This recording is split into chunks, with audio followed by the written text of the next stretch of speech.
ഇന്ന് ആധുനിക യുദ്ധതന്ത്രങ്ങളുടെ ചരിത്രം തിരുത്തിക്കുറിക്കപ്പെടുകയാണ്. ലോകത്തിലെ ഏറ്റവും വലിയ ആയുധ കയറ്റുമതിക്കാരിൽ ഒരാളായി സ്വയം അവകാശപ്പെടുന്ന രാജ്യമാണ് ചൈന.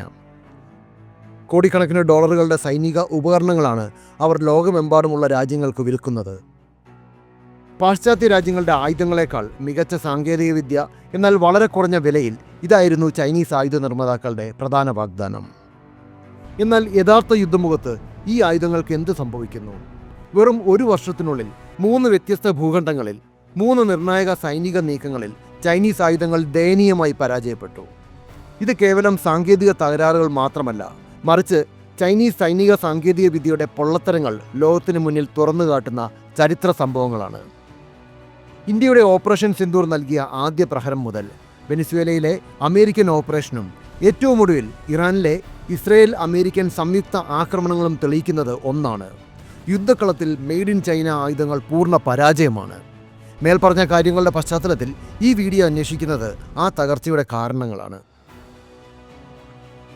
കഴിഞ്ഞ ഒരു ദശാബ്ദമായി റഷ്യൻ അമേരിക്കൻ ആയുധങ്ങൾക്ക് പകരമായി തങ്ങളുടെ ഉൽപ്പന്നങ്ങൾ വിറ്റഴിക്കാൻ ചൈന വലിയ ശ്രമങ്ങളാണ് നടത്തിയത്.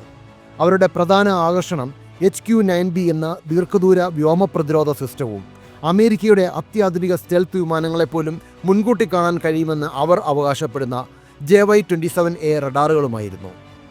സ്വന്തം രാജ്യത്തിൻ്റെ വ്യോമാതിർത്തി സംരക്ഷിക്കാൻ പാകിസ്ഥാനും വെനസ്വേലയും ഇറാനും ഈ ചൈനീസ് വാഗ്ദാനങ്ങൾ വിശ്വസിച്ചു. 2025 ഏപ്രിൽ മാസത്തിൽ കാശ്മീരിലെ പഹൽഗാമിൽ നിരപരാധികളായ 26 വിനോദസഞ്ചാരികളെ പാകിസ്ഥാൻ പിന്തുണയുള്ള ഭീകരർ അതിദാരുണമായി കൊലപ്പെടുത്തി. ഇതിനു മറുപടിയായി മെയ് 7-8 തീയതികളിൽ ഇന്ത്യ നൽകിയ ശക്തമായ തിരിച്ചടിയാണ് ഓപ്പറേഷൻ സിന്ദൂർ.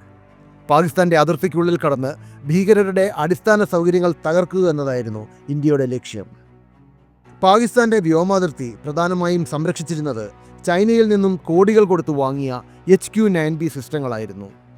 എന്നാൽ ഇന്ത്യയുടെ ഇലക്ട്രോണിക് വാർഫെയർ സാങ്കേതിക വിദ്യയും ലേസർ ഗൈഡഡ് മിസൈലുകളും പാകിസ്ഥാൻ്റെ ആകാശത്തെത്തിയപ്പോൾ ചൈനീസ് റഡാറുകൾ പൂർണ്ണമായും അന്ധരായി മാറി.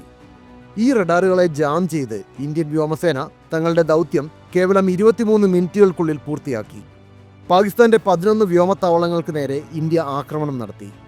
ഒരൊറ്റ ഇന്ത്യൻ വിമാനത്തിന് പോലും പോറലേൽപ്പിക്കാൻ പാകിസ്ഥാന് കഴിഞ്ഞില്ല. ചൈനീസ് ആയുധങ്ങളുടെ ആഗോള വിശ്വസ്തതയിലേറ്റ ആദ്യത്തെ വലിയ പ്രഹരമായിരുന്നു ഇത്. ഓപ്പറേഷൻ സിന്ദൂർ തെളിയിച്ചത് ചൈനീസ് ആയുധങ്ങളുടെ സോഫ്റ്റ്വെയർ എത്ര ദുർബലമാണ് എന്നാണ്. മികച്ച സാങ്കേതിക വിദ്യയോടുകൂടി സൈബർ ഇലക്ട്രോണിക് ആക്രമണങ്ങൾക്ക് മുന്നിൽ ചൈനീസ് റഡാർ നെറ്റ്വർക്കുകൾ വെറും നോക്കൂത്തുകളായി മാറുമെന്ന് ഇന്ത്യ തെളിയിച്ചു. പാകിസ്ഥാനിലെ നാണക്കേടിന് ശേഷം ചൈനീസ് ആയുധങ്ങൾ വീണ്ടും പരീക്ഷിക്കപ്പെട്ടത് 2026 ജനുവരിയിൽ വെനിസ്വേലയിലാണ്. വെനിസ്വേലിയൻ പ്രസിഡന്റ് നിക്കോളാസ് മഡുറോയെ പുറത്താക്കാൻ അമേരിക്കൻ സൈന്യം ഓപ്പറേഷൻ അബ്സല്യൂട്ട് റിസോൾവ് ആരംഭിച്ചു. ലാറ്റിൻ അമേരിക്കയിലെ ഏറ്റവും മികച്ച വ്യോമ പ്രതിരോധ സംവിധാനമാണ് തങ്ങൾക്കുള്ളതെന്ന് വെനിസ്വേല വിശ്വസിച്ചിരുന്നു. കാരണം അമേരിക്കൻ സ്റ്റെൽത്ത് വിമാനങ്ങളെ കണ്ടെത്താൻ കഴിയുമെന്ന് ചൈന ഉറപ്പ് നൽകിയ 400 കിലോമീറ്റർ റേഞ്ചുള്ള JY-27A റഡാറുകൾ അവർക്കുണ്ടായിരുന്നു. എന്നാൽ അമേരിക്കൻ സൈന്യം കാരക്കാസിലെത്തിയപ്പോൾ കാര്യങ്ങൾ മാറിമറിഞ്ഞു. അമേരിക്കൻ ഇലക്ട്രോണിക് വാർഫെയർ വിമാനങ്ങൾ ചൈനീസ് റഡാറുകളെ പൂർണ്ണമായും സ്തംഭിപ്പിച്ചു. റഡാർ സ്ക്രീനുകളിൽ യാതൊന്നും തെളിഞ്ഞില്ല. അമേരിക്കൻ സൈന്യം മഡുറോയെ പിടികൂടി സുരക്ഷിതമായി മടങ്ങുമ്പോഴും $2 ബില്യൺ വിലമതിക്കുന്ന വെനിസ്വേലയുടെ ചൈനീസ് റഷ്യൻ പ്രതിരോധ സംവിധാനങ്ങൾ ഒരു വെടിയുണ്ട പോലും ഉതിർക്കാതെ നിശ്ചലമായി നിൽക്കുകയായിരുന്നു. ചൈനീസ് ആയുധങ്ങളുടെ ഏറ്റവും വലിയതും നിർണായകവുമായ പരാജയം ലോകം കണ്ടത് 2026 മാർച്ചിൽ ഇറാനിലാണ്. തങ്ങളുടെ ആണവ കേന്ദ്രങ്ങളും തന്ത്രപ്രധാന സൈനിക താവളങ്ങളും സംരക്ഷിക്കുന്നതിനായി എണ്ണയ്ക്ക് പകരമായി ഇറാൻ ചൈനയിൽ നിന്നും ഏറ്റവും പുതിയ HQ-9B വ്യോമ പ്രതിരോധ സംവിധാനങ്ങൾ വലിയ തോതിൽ വാങ്ങിയിരുന്നു. എന്നാൽ അമേരിക്കയും ഇസ്രയേലും സംയുക്തമായി നടത്തിയ വ്യോമാക്രമണത്തിൽ ഈ പ്രതിരോധ കോട്ടകൾ ചീട്ടുകൊട്ടാരം പോലെ തകർന്നു വീണു.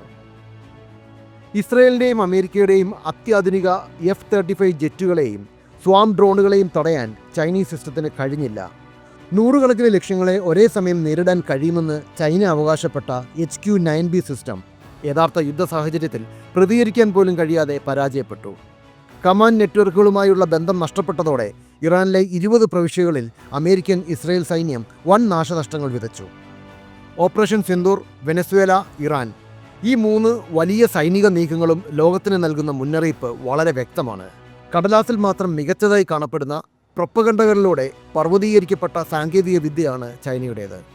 യഥാർത്ഥ യുദ്ധമുഖത്ത് ഇന്ത്യയെയും അമേരിക്കയും പോലുള്ള ആധുനിക സൈനിക ശക്തികളുടെ തന്ത്രങ്ങൾക്ക് മുന്നിൽ ഈ ആയുധങ്ങൾ പൂർണ്ണമായും പരാജയപ്പെടുന്നു.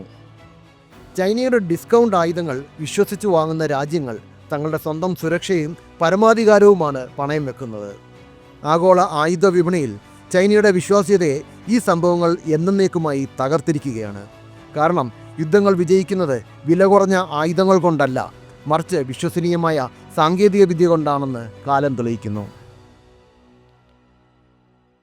ലോകരാഷ്ട്രീയവും പ്രതിരോധ തന്ത്രങ്ങളും ബിസിനസ് മാറ്റങ്ങളും എന്നിങ്ങനെ നമ്മുടെ ലോകത്തെ രൂപപ്പെടുത്തുന്ന നിർണായക ഘടകങ്ങളെക്കുറിച്ച് വിശകലനം ചെയ്യുന്ന വിശ്വസനീയമായ മലയാളം ചാനലാണ് ചാണക്യ. നിങ്ങൾക്കും നിങ്ങളുടെ ബ്രാൻഡിനും ഞങ്ങളോടൊപ്പം ചേർന്ന് പരസ്യം നൽകാൻ ആഗ്രഹമുണ്ടെങ്കിൽ ദയവായി ബന്ധപ്പെടുക.